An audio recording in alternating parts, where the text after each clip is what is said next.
Selamat pagi Bapak Ibu yang terkasih dalam Tuhan. Anda diberkati pagi hari ini, yang diberkati boleh lambaikan tangan. Pagi ini adalah long weekend, saya lihat kalau mobil-mobil banyak platnya warna-warni, ada B, ada L, dan lain sebagainya. Tapi kalau kita boleh ada di tempat Tuhan pagi hari ini dan sama-sama mendengarkan beribadah, itu adalah satu berkat buat kita semua. Amin, puji nama Tuhan. Dan mari beri tepuk tangan yang mulia buat nama Tuhan sekali lagi pagi hari ini. Minggu ini kita merayakan tentang kenaikan Tuhan Yesus ke surga. Dan Kamis kemarin, Pendeta Moses telah membawakan firman Tuhan tentang kenaikan Tuhan Yesus ke surga. Dan pada pagi hari ini saya ingin melanjutkan tentang kuasa dan otoritas yang diberikan kita di dalam keluarga kita waktu Tuhan Yesus naik ke surga. Yang setuju katakan amin. Dan untuk itu saya mengajak Bapak Ibu untuk bangkit berdiri. Kita akan membaca terlebih dahulu di dalam Matius 28 ayat 18 hingga ayat 20. Matius 28 ayat 18 hingga ayat 20. Kita akan baca sama-sama. Yesus mendekati mereka dan berkata, "Kepadaku telah diberikan segala kuasa di surga dan di bumi. Karena itu pergilah, jadikanlah semua bangsa muridku, dan baptislah mereka dalam nama Bapa dan Anak dan Roh Kudus, dan ajarlah mereka melakukan segala sesuatu yang telah kuperintahkan kepadamu, dan ketahuilah aku menyertai kamu senantiasa sampai kepada akhir zaman." Puji nama Tuhan. Silakan duduk Bapak Ibu terkasih. Bulan ini Tuhan tahu di dalam hati saya untuk membawakan firman Tuhan tentang keluarga. Dan untuk itu saya percaya bulan ini pun kita boleh mendapatkan berkat yang sama. Keluarga kita boleh mengalami berkatnya Tuhan. Yang setuju katakan amin. Dan sebelum Tuhan Yesus naik ke surga, Tuhan Yesus itu memberikan satu amanat agung buat kita semua. Anda percaya Bapak Ibu? Satu perintah buat kita semua, yaitu apa Bapak Ibu terkasih? Halo? Amanat agung itu ditulis di dalam Matius 28 ayat 18 sampai 20 tadi, 19 sampai 20. Berkata begini, "Karena itu pergilah, jadikanlah semua bangsa muridku dan baptislah mereka dalam nama Bapa dan Anak dan Roh Kudus, dan ajarlah mereka melakukan segala sesuatu yang telah kuperintahkan kepadamu, dan ketahuilah aku menyertai kamu senantiasa sampai kepada kapan Bapak Ibu? Sampai pada akhir zaman." Itu janji Tuhan. Tetapi perintah Tuhan kita sebagai orang yang percaya sebelum Tuhan Yesus naik ke surga, Tuhan Yesus itu ngasih satu perintah, yaitu jadikan semua bangsa muridku. Amin, Bapak Ibu terkasih. Itu tugas kita sebagai orang Kristen. Dan kalau kita membaca ayat ini, jadikan semua bangsa murid Tuhan Yesus, kita pasti akan selalu berpikir begini, wah itu pasti penginjilan. Benar nggak Bapak Ibu terkasih? Wah kita akan membawakan firman Tuhan, menginjil, mungkin di desa-desa, nggak ada salahnya, benar? Kita akan bawakan Injil ke pelosok-pelosok pedalaman, mungkin ke Kalimantan, Papua, daerah-daerah terpencil. Saya punya saudara nginjil sampai ke Afrika malahan. Bangsa-bangsa. Kita pasti akan berpikir seperti itu. Benar ya Bapak Ibu kasih? Firman Tuhan menjadikan semua bangsa muridku, muridnya Tuhan Yesus. Atau kita akan berpikir kita akan membagikan Alkitab, ya Bapak Ibu kasih, mungkin di penjara atau bawakan firman khotbah di pinggir-pinggir jalan, itu enggak ada salahnya. Tetapi ketahuilah Bapak Ibu yang terkasih, menginjil yang paling efektif di dalam dunia ini adalah melalui kesaksian dari hidup kita. Yang setuju katakan amin. Melalui kesaksian dari hidup kita, bagaimana hidup kita ini berubah. Orang akan melihat perubahan dalam hidup kita, dan itu akan menjadikan orang itu terinspirasi dan bertobat hidupnya. Karena lihat hidup kita yang berubah. Yang setuju katakan amin. Dan orang tidak bisa melihat Anda mungkin berdoa di dalam gereja seperti apa. Orang bisa melihat hidupmu berubah, itu terlihat dari keluarga Anda. Ya setuju, katakan amin. Orang akan melihat hidupmu itu dari keluarga Anda. Kalau keluargamu harmonis, orang pasti akan diberkati dari kehidupan Anda. Yang setuju, katakan amin. Tetapi berapa banyak keluarga Kristen kelihatannya harmonis di gereja, kelihatannya bisa senyum, bisa melayani Tuhan, tetapi kehidupannya di gereja dan kehidupannya sehari-hari tidak sama. Ya, kita nggak usah cerita ngobrolin keluarga orang, kita akan introspeksi keluarga kita sendiri. Mungkin di gereja bisa senyum, salah orang tua dengan anak, suami istri bisa duduk bareng. Tetapi di rumah tidak ada cinta lagi, tidak ada kehangatan lagi. Suami dan istri mungkin sudah tidak sekamar lagi, Bapak Ibu kasih. Ada keluarga di Semarang yang berapa puluh tahun yang lalu istrinya pernah pakai uang suaminya jumlah besar. Suaminya marah, keluarganya masih melayani di gereja, masih datang ke gereja, suami istri masih duduk bareng, tapi di rumah sudah tidak ada cinta lagi. Bahkan suaminya sudah selingkuh sama orang lain, kelihatannya masih ke gereja. Bapak Ibu terkasih, di dalam keluarga kita mungkin ada banyak teriakan, ada banyak kepahitan, ada banyak mungkin hal-hal yang orang lain tidak tahu. Tetapi sebenarnya kita pikir orang lain tidak tahu, orang lain justru tahu, Bapak Ibu terkasih. Benar enggak? Tembok ini kadang bisa mendengarkan. Orang lain itu bahkan mungkin bisa lebih tahu dari apa yang kita tahu. Orang lain itu bisa tahu tingkah laku kita sebagai orang tua kepada anak. Apakah kita orang tua yang sudah memberikan contoh yang baik? Apa kita sudah jadi orang tua yang bijaksana, adil kepada anak-anak kita? Bahkan mungkin kita sebagai orang tua, kata-kata kita kasar sebagai anak-anak kita. Tidak bisa kasih contoh dalam tingkah laku dan perbuatan. Bahkan orang tua mungkin bisa mengutuki anaknya. Dan orang lain itu tahu, menonton keluarga kita. Orang lain itu bisa mendengar. Dan bahkan mungkin ngomongin keluarga kita. Benar nggak Bapak Ibu kasih? Kita ngomong jujur-jujuran aja. Banyak keluarga itu bisa, banyak orang itu melihat, menonton kehidupan kita. Apakah kita ini hidupnya bisa jadi contoh atau tidak? Apakah kita bisa jadi saksi dalam kehidupan kita atau tidak? Karena itulah perintah Tuhan, jadikanlah semua bangsa muridku. Bagaimana kita bisa menjadikan orang lain muridnya Tuhan, kalau hidup kita tidak bisa jadi kesaksian buat banyak orang? Benar nggak Bapak Ibu kasih? Halo? Kok kayak saya diam-diam? Apakah kaget dengan statement saya ini? Tetapi itulah kehidupan ini. Ada banyak keluarga yang kelihatannya baik-baik saja. Tetapi hari-hari ini keluarga itu berjuang di dalam pergumulan, percekcokan, rumah tangga yang harusnya menjadi tempat untuk istirahat, tempat untuk mencari kasih. Setiap kali pulang tidak betah di rumah.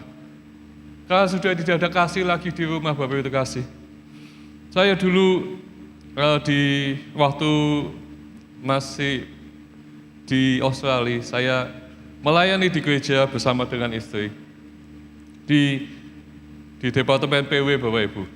Ya, berselang 10 tahun kemudian, saya cukup tragis karena saya dengar beberapa teman-teman saya yang melayani, ada yang sudah cerai, ada yang selingkuh, dan lain sebagainya. Sebetulnya itu menyatakan bahwa tidak jadi jaminan kita ada di mimbar dan hidupnya kelihatannya baik-baik saja. Benar nggak Bapak Ibu kasih? Justru itu menjadi koreksi buat kita semua sebagai orang Kristen. Sudahkah kita hidup benar di hadapan Tuhan?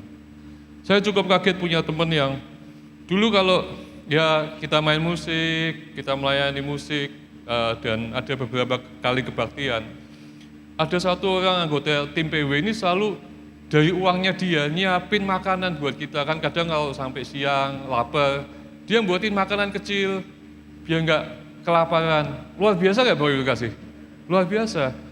Dan suami istri ini nggak punya anak, saya menantikan begitu lama. Anaknya sudah, saya mungkin sudah lebih dari 5 tahun menantikan anak. Dan Tuhan jawab, kasih anak. Tetapi berselang 10-15 tahun kemudian, saya dengar istrinya malah selingkuh sama orang lain. cukup tragis buat saya. Maka dari itu, kelihatannya keluarga Kristen baik-baik saja. Kadang kita mencoba untuk memperbaiki hubungan di dalam keluarga, kita gagal. Kita coba sabar, kita akhirnya ditahan-tahanin pasti bisa meledak. Benar nggak Bapak Ibu kasih? Kita coba bawa damai tapi semakin ribut. Makanya pagi hari ini kita butuh apa Bapak Ibu kasih? Kuasa dan otoritas Tuhan di dalam keluarga kita. Yang setuju katakan amin. Beri tepuk tangan yang mulia buat nama Tuhan. Matius 28 ayat 17 tadi berkata begini Bapak Ibu kasih. Ketika melihat dia mereka menyembahnya, tetapi beberapa orang ragu-ragu. Mungkin dari kita juga seperti murid-murid Yesus. Ketika Tuhan Yesus mulai ke surga, murid-muridnya datang menyembah Tuhan, tetapi mereka sendiri juga ragu-ragu. Apakah mungkin ini bisa terjadi? Apakah mungkin keluargaku, kalau kita datang pada pagi hari ini ya, apa ya mungkin keluargaku pasti bisa dipulihkan? Apa ya mungkin ada perubahan dalam keluargaku? Benar nggak Bapak Ibu kasih?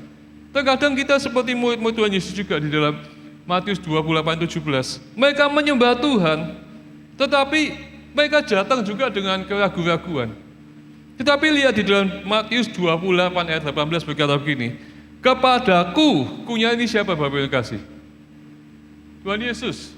Telah diberikan segala kuasa di surga dan di bumi. Kepadaku, Tuhan Yesus itu yang punya kuasa di surga dan di bumi. Katakan amin.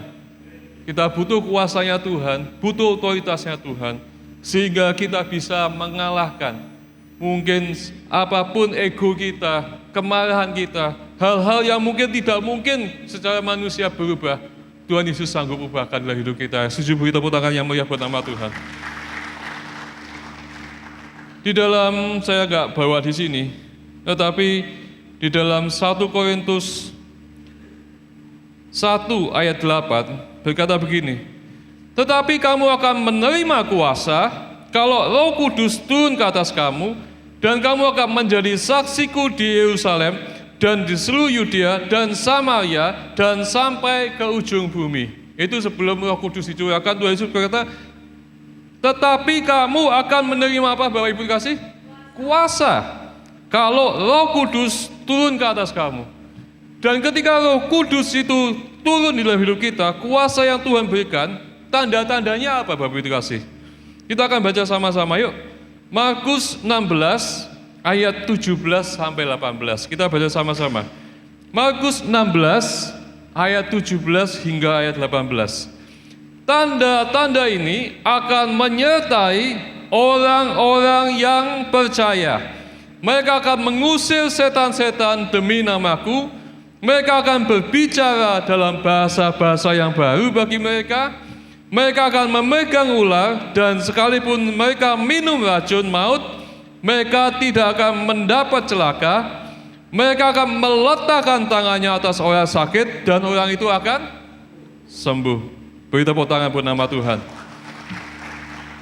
Tanda-tanda ini akan menyertai orang-orang yang apa Bapak Ibu?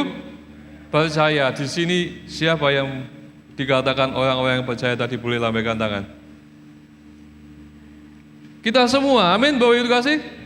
Kita semua orang-orang yang percaya pasti kudu punya tanda-tanda ini. Amin. Haleluya Bapak Ibu. Berapa dari kita yang percaya kita punya tanda-tanda ini? Anda meletakkan tangan Anda pada orang yang sakit, orang itu sembuh. Anda mengusir setan demi namaku, setannya keluar. Ada amin? Anda berbicara dalam bahasa-bahasa yang baru, Anda pegang ular, dan sekalipun mereka minum racun maut, mereka tidak akan mendapat celaka. Ini tanda-tanda orang yang percaya. Setiap dari kita punya kuasa ini, otoritas ini dalam hidup kita. Amin? Bagaimana kita mengaplikasikan dalam kehidupan kita, dalam keluarga kita? Yang pertama kita akan, bahasa Jawa itu lebih enak, preteli satu-satu. Bapak Ibu ya. Yang pertama, tanda-tanda ini mengikuti orang percaya. Yang pertama, tanda-tanda apa? Kuasa untuk mengalahkan kegelapan dalam rumah. Markus 16 ayat 17.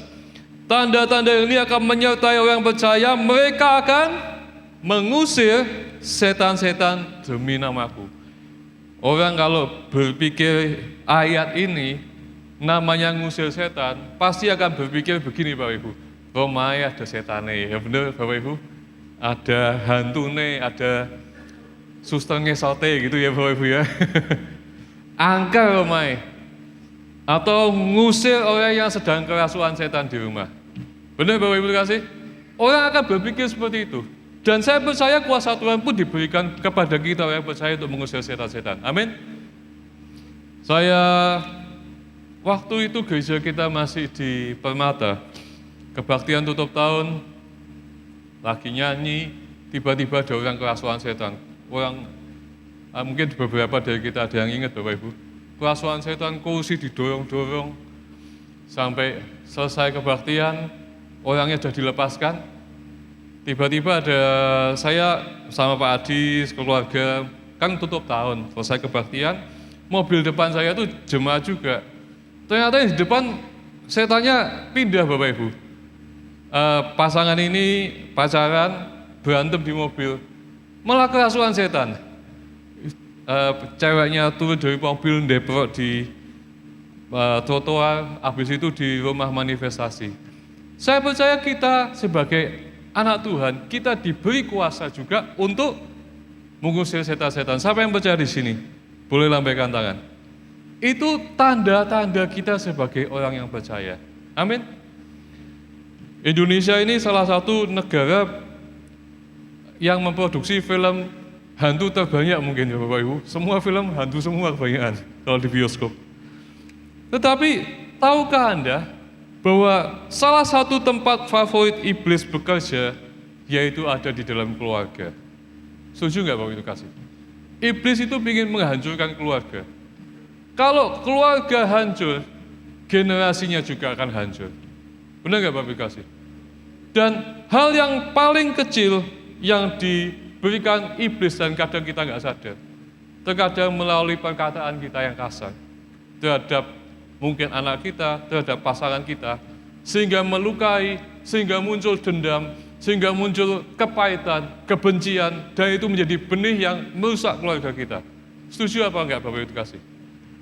Terkadang keluarga hancur karena kegelapan masuk sedikit demi sedikit, dengan suami dan istri yang karena kesalahpahaman, luka, akhirnya mulai berhenti bicara, mulai diam-diaman, ngenengke bahasa Jawanya kalau lebih mantap. Benar gak Bapak kasih?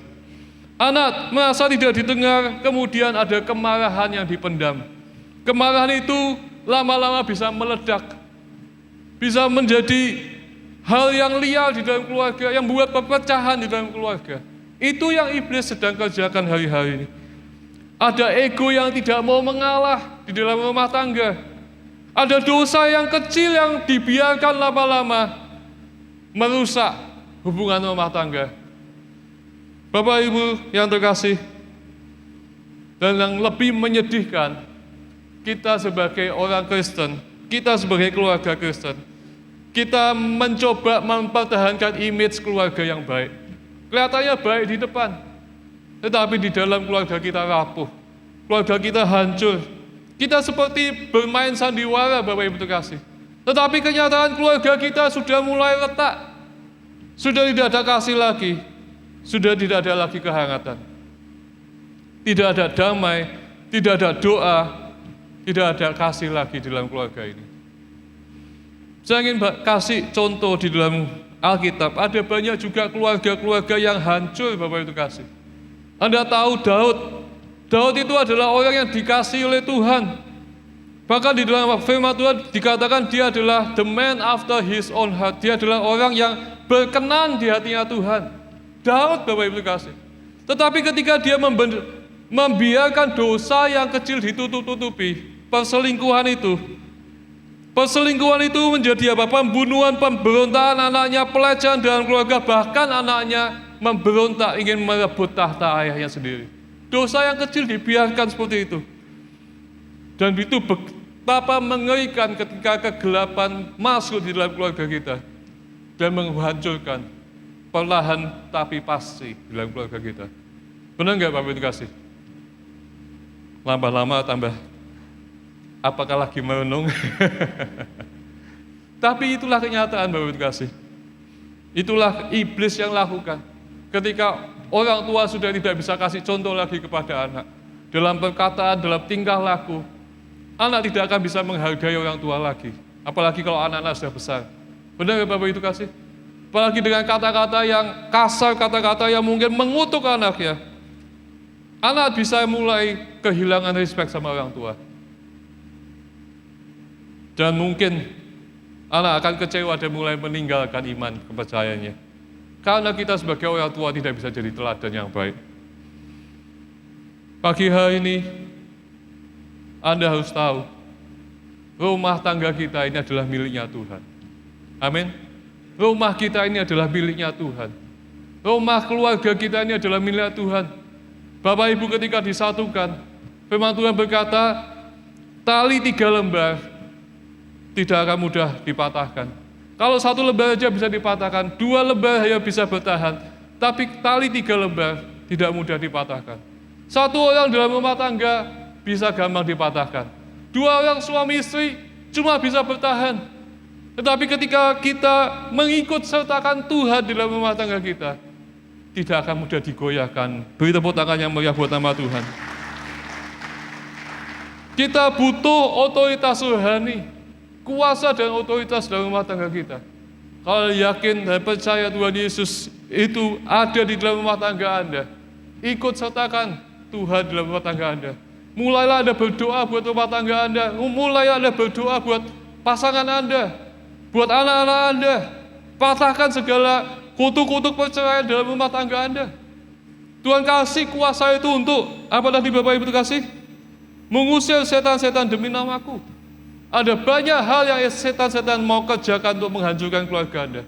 Jangan cuma hanya diam. Bangun kembali mezbah doa Anda di dalam keluarga. Nah, saya percaya biar Tuhan yang memulihkan keluarga kita semua. Beri tepuk tangan yang meriah buat nama Tuhan. Mungkin mujizat yang terbesar enggak yang spektakuler, tetapi dimulai dari mungkin seorang ayah yang mulai meminta maaf, seorang ibu yang mulai mendoakan lagi pasangannya, pasangan mulai saling mengampuni. Itu adalah satu breakthrough dan mujizat yang saya berdoa dan rindu agar ini terjadi di dalam setiap keluarga kita pada pagi hari ini. Yang kedua adalah mereka akan berbicara dalam bahasa-bahasa yang baru. Markus 16 ayat 17 berkata, tanda-tanda ini akan menyertai orang-orang yang percaya. Mereka akan mengusir setan-setan demi namaku. Mereka akan berbicara dalam bahasa-bahasa yang baru bagi mereka. Salah satu tanda kalau Roh Kudus memenuhkan hidup kita, mengurapi kita, yaitu adalah kita mulai berbicara dalam bahasa-bahasa yang baru. Yang setuju katakan amin. Dalam hidup kita, terkadang kita mencoba berusaha untuk memperbaiki, mencoba untuk bertobat, tapi kadang gagal lagi. Mencoba untuk sabar, tapi kadang bisa meledak lagi. Kalau kita hanya pakai kekuatan kita, pasti kita tidak akan mampu. Makanya kita butuh Roh Kudus yang memimpin hidup kita, yang memberi kekuatan buat hidup kita. Yang setuju katakan amin. Bapak yang dikasih, secara manusia kita bisa mudah marah, kita bisa mudah kecewa, kita bisa mudah berkata-kata kasar, kita bisa mudah kehilangan kontrol. Sama seperti Petrus, ingat firman Tuhan beberapa waktu yang lalu, Petrus bisa ngomong dulu, baru mikir kemudian. Benar Bapak itu kasih? Bisa gampang untuk menyangkal. Banyak dari kita tahu salah di dalam keluarga, tapi kita gampang untuk menyangkal. Oh enggak, aku begini karena kamu juga begitu. Kita bisa menyalahkan orang, tidak mau mengakui kesalahan kita. Itulah hidup kita kalau kita tidak diubahkan oleh Roh Kudus. Selamanya kita akan menganggap itu kebenaran. Tetapi biarlah Roh Kudus menjamah hidup kita pada pagi hari ini. Minggu depan akan ada pencurahan Roh Kudus. Jangan lewatkan pencurahan ini hanya kebaktian biasa saja. Kalau bisa ambil waktu untuk mempersiapkan seminggu kemudian ini dengan doa, dengan puasa. Nantikan hadirat Tuhan menjamah setiap dari kita yang hadir. Amin Bapak Ibu kasih. Kalau Anda ingin keluarga Anda mengalami pemulihan dari Tuhan, nantikan Tuhan untuk mengurapi, memenuhkan kembali bejana yang kosong ini dengan minyak yang baru. Amin. Sehingga Anda penuh dengan kuasa Tuhan untuk menghadapi hidup ini dalam segala tantangan yang ada. Yang ketiga, mereka akan memegang ular dan sekalipun mereka minum racun maut, mereka tidak akan mendapat celaka. Markus 16 ayat 18 berkata, mereka akan memegang ular dan sekalipun mereka minum racun maut, mereka tidak akan mendapat celaka. Mereka meletakkan tangannya atas orang sakit dan orang itu akan sembuh. Amin. Sahabat di sini yang percaya, kalau Anda pegang ular, bahkan minum racun maut, Anda tidak akan mendapat celaka. Boleh lambaikan tangan. Puji nama Tuhan. Saya percaya kalau Tuhan mengizinkan kita memegang pun ular, minum racun maut, kalau atas kehendak Tuhan, kita tidak akan mendapat celaka. Amin.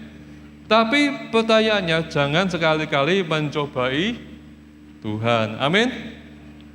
Kemarin ada mungkin beberapa waktu yang lalu ya, ada orang di depan kafe bawa ular weling katanya begitu. Sambil main-main akhirnya diintop itu sama sama ularnya dan mati. Ya Bapak Ibu kasih. Saya percaya kita kalau perlindungan Tuhan itu sempurna buat hidup kita. Amin. Bahkan perlindungan Tuhan itu sempurna buat keluarga kita. Ya, setuju katakan amin. Di dalam hidup kita mungkin ada, kita kalau bicara memegang ular itu sesuatu yang bahaya. Benar nggak Bapak Ibu kasih? Bahkan kalau kita diizinkan melalui bahaya, bahkan meminum racun maut pun, kita tidak akan mendapatkan celaka. Yang setuju katakan amin. Ada banyak racun di dalam kehidupan kita hari-hari ini. Ada racun yang membuat kita mungkin khawatir, yang membuat kita putus asa. Apalagi dalam keadaan tekanan ekonomi saat-saat ini. Semua usaha pasti akan lebih susah hari-hari ini. Benar nggak Bapak Ibu kasih? Benar nggak kita semua yang datang pada pagi hari ini? Ekonomi semakin susah. Tekanan ekonomi, tekanan dalam pekerjaan. Bahkan mungkin kita sudah mulai pada sakit-sakit semua. Mulai asam lambung naik, pinggang sakit, ya mual-mual. Karena stres Bapak Ibu kasih. Setuju nggak Bapak Ibu? Halo? Ya keadaan seperti ini. Gimana Tuhan aku menghadapi? Gimana Tuhan aku ngitung? Angkanya nggak sesuai dengan apa yang aku butuhkan. Kita bisa stres Bapak Ibu kasih. Itu menjadi racun benar nggak dalam hidup kita? Gimana Tuhan ini? Khawatir ada masa depan. Ada banyak racun kehidupan yang mencoba untuk menghancurkan kita. Ada racun mungkin sakit penyakit yang hari ini Anda sedang alami. Ada kecemasan, trauma, rasa gagal, ketakutan akan masa depan. Apapun itu Bapak Ibu kasih. Dan racun yang paling bahaya adalah racun yang diminum sedikit demi sedikit setiap hari. Yaitu perkataan yang kasar. Kita coba untuk tahanin. Tapi lama-lama bisa jeblok enggak Bapak Ibu kasih? Bisa meledak enggak? Bisa. Kasih racun terus setiap hari kayak gitu. Lama-lama bisa pahit, bisa meledak hidup ini. Tetapi percayalah, saya ingin kasih contoh Ayub dan keluarganya. Meskipun dalam satu waktu dia kehilangan hartanya, kesehatannya, anak-anaknya. Bayangkan, tekanan yang dia alami dalam kehidupannya, bahkan istrinya berkata, kutukilah Allahmu dan matilah. Itulah satu racun keputusasaan. Tetapi lihatlah hidupnya Ayub. Dia tetap berpegang pada Tuhan. Dia terluka, tetapi tidak meninggalkan Tuhan. Dia hidupnya hancur, tetapi imannya tidak tergoyahkan. Sampai Tuhan memulihkan hidupnya. Lihat kehidupan Yusuf. Dia dikhianati oleh keluarganya. Dijual jadi budak. Dikhianati oleh orang-orang di sekitarnya. Bahkan ada orang yang dia bilang, jangan lupa aku ya, nanti saya keluar dari penjara. Akhirnya benar-benar lupa baru dikasih. Tetapi Yusuf, meskipun ada racun pengkhianatan dalam hidupnya, dia memutuskan untuk mengampuni. Hari ini mungkin kita diizinkan melalui musim-musim yang berat dalam hidup kita. Tetapi firman Tuhan berkata, meskipun kita memegang ular, meskipun kita minum racun maut sekalipun, kita tidak akan mendapatkan celaka. Percayalah Tuhan kita Allah yang besar, Allah yang perkasa, Allah yang luar biasa buat hidup kita. Meskipun 1000 lebah di sisi kita, tetapi tetaplah Allah penolongku dalam hidup kita. Amin Bapak Ibu kasih. Terakhir saya mengundang pemusik itu maju ke depan. Yaitu mereka meletakkan tangannya atas orang sakit dan orang itu akan sembuh. Markus 16 ayat 18 berkata begini, mereka akan memegang ular dan sekalipun mereka minum racun maut, mereka tidak akan mendapat celaka. Mereka akan meletakkan tangannya atas orang sakit dan orang itu akan sembuh. Saya percaya kuasa kesembuhan itu Tuhan juga beri di dalam hidup kita sebagai orang Kristen. Amin. Kalau Anda meletakkan tangan Anda kepada orang yang sakit demi nama Yesus, orang itu akan sembuh. Saya percaya itu juga akan terjadi dalam hidup kita. Amin. Ini enggak disebut penyakit apapun loh Bapak Ibu. Penyakit spesifik sakit apa? Semua penyakit. Amin. Yang percaya demi nama Yesus, oleh biru darah Yesus, orang itu akan mendapat kesembuhan. Amin Bapak Ibu kasih. Tetapi banyak dari kita di dalam keluarga pun bukan hanya sakit secara fisik, tetapi jiwanya sakit. Jiwanya terluka. Hubungan suami istri terluka. Orang tua anak luka. Karena ada banyak kejadian yang membuat pasangan itu terluka. Entah karena pernah dikhianati, terlalu banyak kebohongan di dalam keluarga, terlalu banyak fitnah, terlalu banyak play victim. Bahkan anggota keluarga saling menjelekkan satu dengan yang lain. Keluarga mulai terpecah berai.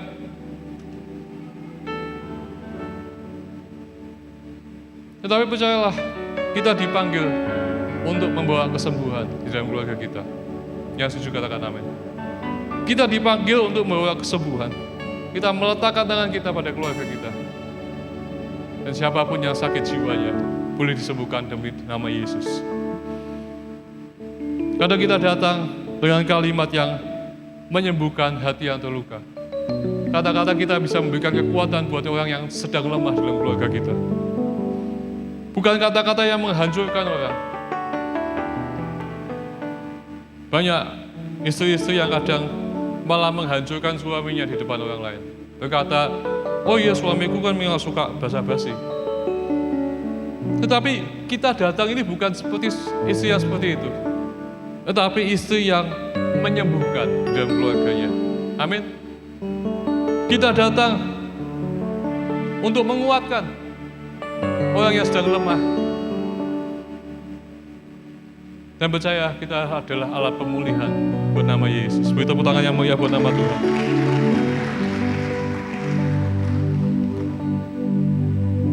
Biarlah pada pagi hari ini kita boleh merefleksikan firman Tuhan ini. Firman Tuhan berkata bahwa ketika Tuhan Yesus naik ke surga, Dia berkata agar kita menjadikan semua bangsa murid Tuhan Yesus. Sudahkah kita menjadi saksi Kristus melalui kehidupan kita? Sudahkah hidup kita ini bisa menjadi buku yang terbuka sehingga semua yang membaca dari kehidupan kita boleh diberkati? Semua yang melihat dari kehidupan kita di keluarga kita, orang melihat keluarga kita diberkati. Atau mungkin malah sebaliknya, hari-hari ini tingkah laku kita, keluarga kita jadi banyak sandungan buat orang lain. Oh bisa khotbah di mimbar tapi kelakuannya tidak sesuai. Oh bisa melayani Tuhan tetapi tutur kata perbuatannya tidak sesuai. Keluarganya kelihatannya baik di depan tapi kenyataannya seperti itu. Orang malah kecewa dan menjadi batu sandungan. Pagi hari ini kita nggak perlu melihat keluarga lain. Introspeksilah buat kehidupan kita sendiri. Sudahkah Anda menjadi saksi Kristus pada pagi hari ini? Mari saya mengundang Bapak Ibu untuk bangkit berdiri. Kita butuh kuasa dan otoritas Tuhan dalam keluarga kita. Sehingga hanya Tuhanlah satu-satunya sumber jawaban, sumber pertolongan hidup kita. Makasih Tuhan.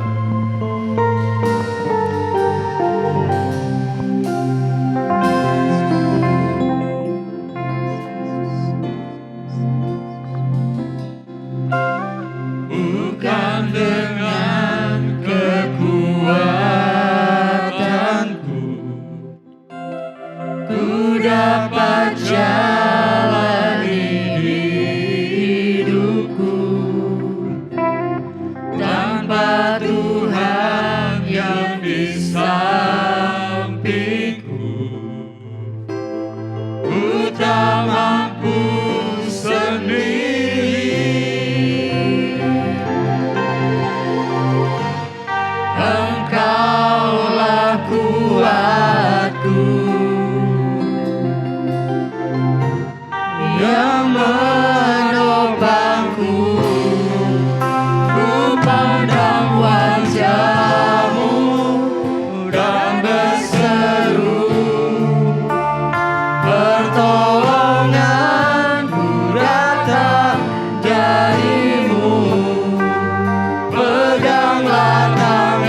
hari ini boleh melekat dalam hati kami.